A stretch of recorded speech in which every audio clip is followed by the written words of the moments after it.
Hi! Last வீடியோவில் நம்ம வந்துட்டு சைஸஸ் எப்படி மெஷர் பண்ணுறது அப்படிங்கிறத பார்த்தோம். இது வந்து கிளாஸ் 2 இதில் எப்படி த்ரெட் ரேப் பண்ணுறதுன்னு பார்க்கலாம் வாங்க.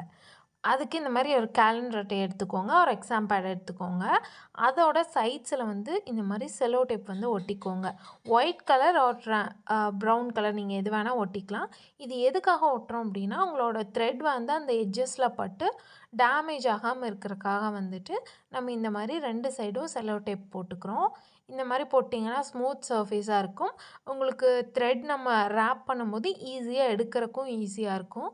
நெக்ஸ்ட்டு பார்த்தீங்கன்னா 1 கட். இதுக்கு பார்த்தீங்கன்னா 35 + 35 ஸ்டாண்ட்ஸ் வந்து எடுத்துக்கோங்க. 2 கட்டுக்கு பார்த்தீங்கன்னா நான் வந்து 35 எடுத்திருந்தேன், எனக்கு கரெக்டாக இருந்துச்சு. நெக்ஸ்ட்டு 4 கட்டுக்கு பார்த்தீங்கன்னா 27 எடுத்திருந்தேன். 6 கட்டுக்கு நான் வந்துட்டு 24 ஸ்டாண்ட்ஸ் வந்து எடுத்திருந்தேன். ஓகேங்களா? ஸோ இந்த மெஷர்மெண்ட் எனக்கு. இதில் 1 ஆர் 2 நீங்கள் எக்ஸ்ட்ரா கூட எடுத்துக்கலாம் பிகினராக இருந்தீங்கன்னா. நெக்ஸ்ட்டு பார்த்தீங்கன்னா இந்த மாதிரி த்ரெட் வாங்கும்போது இந்த கவரை வந்து தூக்கி போட்டுறாதீங்க. பிகாஸ் அதில் ஷேட் நம்பர் இருக்கும். இன்கேஸ் நீங்கள் வந்து த்ரெட் தீர்ந்துருச்சுன்னா கூட நீங்கள் ஷேட் நம்பர் சொல்லி வாங்கிக்கலாம். உங்களுக்கு வந்து மேட்ச் பண்ணி பார்க்குறக்கு ரொம்ப கஷ்டமாக இருக்கும் த்ரெட்லாம், அதுக்காக. க்ளூ பார்த்தீங்கன்னா B7000 அப்புறம் ஃபேப்ரிக் க்ளூ E7000 கூட இருக்குது. இதுதான் நம்ம வந்துட்டு இதில் யூஸ் பண்ணுவோம். B7000 நம்ம வந்து த்ரெட்லலாம் யூஸ் பண்ணக்கூடாது. அலிகேட்டர் கிளிப்ஸ் அந்த மாதிரி வந்துட்டு மெட்டலில் தான் நம்ம யூஸ் பண்ணுற மாதிரி இருக்கும். இந்த மாதிரி த்ரெட்டில் யூஸ் பண்ணிங்கன்னா இந்த மாதிரி பிளாக்காக தெரியும். இதுக்கெல்லாம் வந்துட்டு நம்ம ஃபேப்ரிக் க்ளூ தான் யூஸ் பண்ணணும். Next cutter. இது வந்து ரொம்ப இம்பார்ட்டண்ட்டானது. நல்ல கட்டராக வந்துட்டு வச்சுக்கோங்க த்ரெட்ஸ் எல்லாம் கட் பண்ணுறக்கு. இப்போது எப்படி நம்ம ரேப் பண்ணுறதுன்னு பார்க்கலாம். நான் உங்களுக்கு ஒன்று சொல்ல மறந்துட்டேன். இந்த எக்ஸாம் பேட் வந்து நியர்லி 14 சென்டிமீட்டர் வந்துட்டு வந்துச்சு. நான் கையில் பிடிச்சிருக்கிற மாதிரியே த்ரெட்டை வந்து ஒரு ஹேண்டில் வந்து ஹோல்ட் பண்ணிவிட்டு நீங்கள் வந்து கீழிருந்து மேலே எங்கே ஸ்டார்ட் பண்ணியிருக்கீங்களோ அங்கேயே போனதுக்கப்புறம் தான் கவுண்ட் 1. ஓகேவா? இந்த மாதிரி தான் நீங்கள் கவுண்ட் பண்ணணும். இப்போ முன்னாடி 1 பின்னாடி 1ன்னு கவுண்ட் பண்ணக்கூடாது. எங்கே ஸ்டார்ட் பண்ணி ஃபுல் ரவுண்டு வரணும் அதே இடத்துல நீங்கள் டச் பண்ணும்போது தான் கவுண்ட் 1. ஓகேங்களா? இந்த மாதிரி பண்ணிக்கோங்க. நான் வீடியோவில் காட்டுற மாதிரியே பண்ணிங்கன்னா உங்களுக்கு ரொம்ப ஈஸியாக இருக்கும். ஸோ இந்த மாதிரி பண்ணி ஃபுல்லாக உங்களுக்கு எவ்வளோ கவுண்ட் வேணுமோ அந்த அளவுக்கு நீங்கள் ரேப் பண்ணிவிட்டு அந்த எக்ஸ்ட்ரா கண்டோடு இருக்குள்ளே அந்த த்ரெட்டை கட் பண்ணிடுங்க. நீங்கள் டைட்டாக வந்து ஒரு ஹேண்டில் ஹோல்டு பண்ணியிருக்கணும், நான் பண்ணியிருக்க மாதிரி.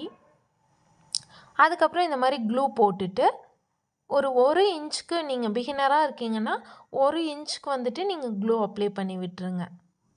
க்ளூ அப்ளை பண்ணி விட்டதுக்கப்புறம் ஒரு 10 மினிட்ஸ் ரெஸ்ட் விடுங்க. அதுக்குள்ளே கட் பண்ணிடாதீங்க, நம்மளுக்கு ரேப்பிங் கரெக்டாக வராது. 5 minutes later. 5 மினிட்ஸ்க்கு அப்புறம் நீங்கள் வந்து டச் பண்ணி பாருங்கள். அது நல்லா ட்ரை ஆகிருக்கணும். ட்ரை ஆகலை அப்படின்னா இன்னொரு 5 மினிட்ஸ் கூட நீங்கள் விடலாம், தப்பு கிடையாது. அதுக்கப்புறம் இந்த மாதிரி நீங்கள் எடுத்து சென்டரில் கட் பண்ணிக்கணும். உங்களுக்கு 2 சைடுமே க்ளூ இருக்கணும். இந்த மாதிரி கட் பண்ணி எடுத்துட்டு 2 சைடும் அந்த பாதி நூல் இருக்கும்ல அதை எடுத்துருங்க. எடுத்ததுக்கப்புறம் ஒரு 2 சென்டிமீட்டருக்கு மட்டும் அந்த க்ளூ இருக்கிற மாதிரி வச்சுட்டு பேலன்ஸ் இருக்கிற த்ரெட்டை வந்துட்டு நீங்கள் கட் பண்ணிடுங்க. இந்த மாதிரி கட் பண்ணிக்கோங்க. உங்களுக்கு டச் பண்ணி பார்த்தாவே தெரியும். அதுக்கப்புறம் நான் இந்த மாதிரி 2 கட் பேங்கிள் எடுத்திருக்கேன், ஃப்ளாட் பேங்கிள் எடுத்திருக்கேன். அதில் இந்த மாதிரி ஃபேப்ரிக் க்ளூ போட்டுட்டு நான் வீடியோவில் எப்படி ஸ்டிக் பண்ணுறனோ அதே மாதிரி நீங்களும் ஸ்டிக் பண்ணுங்கள். ஸோ இந்த மாதிரி ஸ்டிக் பண்ணிவிட்டு இதையும் உடனே நம்ம ரேப் பண்ணக்கூடாது. ஒரு 5 to 10 மினிட்ஸ் வந்து நீங்கள் ரெஸ்ட் விடணும். ஓகேவா? இந்த மாதிரி 5 வச்சுருங்க. minutes later. அதுக்கப்புறம் எடுத்து பார்த்தீங்கன்னா நீங்கள் டச் பண்ணி பார்த்தீங்கன்னாவே தெரியும் உங்களுக்கு ட்ரை ஆனது. அதை வந்து நீங்கள் வந்து நல்லா ஃப்ளாட்டாக இருக்கிற மாதிரி பார்த்துக்கணும். அனதர் எண்டில் வந்து நம்ம கம் போட்டது இருக்கும் பார்த்தீங்களா, அதை இப்போ கட் பண்ணிடுங்க. கட் பண்ணதுக்கப்புறமா க்ளூ வந்து நீங்கள் எப்போவுமே வந்து இந்த மாதிரி கவர் பண்ணி தான் வைக்கணும், இல்லைன்னா ட்ரை ஆயிரும். இந்த மாதிரி நான் பண்ணுற மாதிரி நல்லா எடுத்து விட்டுட்டு உங்களுக்கு பார்த்தாவே தெரியும் அது எந்த அளவுக்கு த்ரெட் வந்து ஃப்ளாட்டாக இருக்குன்னு சொல்லிட்டு. த்ரெட் வந்து மேலே இருக்கக்கூடாது. ஸ்டோன் ஸ்டிக் பண்ணுறக்கு உங்களுக்கு வந்து கரெக்டாக வராது, பார்க்கவும் நீட்டாக இருக்காது. இந்த மாதிரி ஃப்ளாட்டாக இருக்கணும். ஓகேங்களா? இந்த மாரி நீங்க சுத்தணும். ஒரு இதுக்கும் நீங்க எடுத்து வச்சு சுத்தணும். வீடியோ கொஞ்சம் ஃபாஸ்ட்டா போகும். ஓகேங்களா? இந்த மாரி தான் நீங்க வந்து ராப் பண்ணணும். கையில புடிச்சு ராப் பண்ணணும். நீங்க ஒரு 10 பேங்கிள்ஸ் பண்ணிட்டீங்க அப்படின்னா, உங்களுக்கு வந்து கொஞ்சம் ஈஸியாயிரும். அதுக்கப்புறம் தன்னால வந்துட்டு அந்த ஃப்ளோ வந்துட்டு உங்களுக்கு கிடைச்சிரும். இப்போ ஃபைனலா பார்த்தீங்கன்னா, எனக்கு வந்து த்ரெட் கரெக்ட்டா போயிருச்சு. ஸோ இந்த மாரி ஃபைனலா வந்துட்டு ஒட்டிக்கோங்க. திருப்பியும் அதே மாரி க்ளூ போட்டு ஒட்டிக்கணும். நீங்க இப்பவே எக்ஸஸா இருக்கிற த்ரெட் வந்து கட் பண்ணிறக்கூடாது. ஃபைனலா நம்ம ஒட்டி முடிச்சதுக்கப்புறம் தான் கட் பண்ணணும். பாருங்க எவ்வளோ நீட்டா வந்திருக்குன்னு சொல்லிட்டு. இதுக்கப்புறம் இதே மாரி நல்லா டைட்டா புடிச்சிட்டு க்ளூ போட்டுக்கோங்க. க்ளூ போட்டுட்டு இந்த மாரி பண்ணிக்கோங்க. நல்லா டேப் பண்ணிட்டு.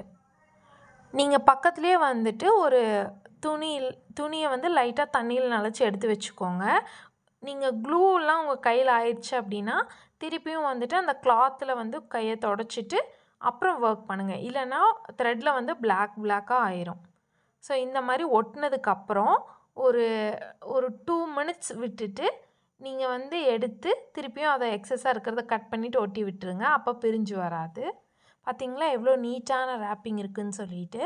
நெக்ஸ்ட் வீடியோல எப்படி வந்துட்டு ஸ்டோன் ஸ்டிக் பண்ணலாம், என்ன மாரி டிசைன்ஸ் வந்து நம்ம குடுக்கலாம் அப்படிங்கிறத பார்க்கலாம். அதுக்கு நம்ம சேனல சப்ஸ்கிரைப் பண்ணிட்டு, நம்ம Instagram ஐடியும் ஃபாலோ பண்ணிக்கோங்க. நெக்ஸ்ட் வீடியோல பார்க்கலாம்.